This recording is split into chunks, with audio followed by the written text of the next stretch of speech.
School জীবনে আমাদের আচারের সাথে সবারই পরিচিত আছে, বিশেষ করে মেয়েরা তো আচার খেতে খুবই পছন্দ করে। তো স্কুল জীবনে আমরা আর কিছু খাই বা না খেতাম, আচারটা মাস্ট। স্কুল থেকে ফেরার সময় বা টিফিন টাইমে এই আমশি আর তেঁতুলে যে মাখা মাখা যে আচারটা, এই দুটো খুবই পছন্দের ছিল আমার।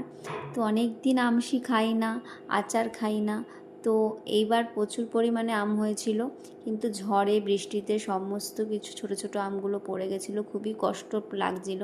বেশিরভাগ ফেলে দিয়েছি, কিন্তু কিছু কিছু যেগুলো একটু মানে রাখার মতো ছিল সেগুলো আমি কেটে শুকা দিয়ে রেখেছিলাম। তো অনেক দিন ফ্রিজে ছিল, মনেও ছিল না, হঠাৎ করে আজকে ফ্রিজ করে দেখলাম যে আমশিগুলো রয়েছে। আমি চলো তাহলে বানানো যাক। স্কুলে যেরকমভাবে আচার কাকুর কাছ থেকে খেতাম সেরকম বানানোর চেষ্টা করেছি। জানি ওরকম হবে না, তারপরেও চেষ্টা করেছি যেরকমভাবে বানায় আর কি। তো বানিয়েছি, খুব একটা খারাপ হয়নি। তো কেমন হয়েছে তোমরা জানিও।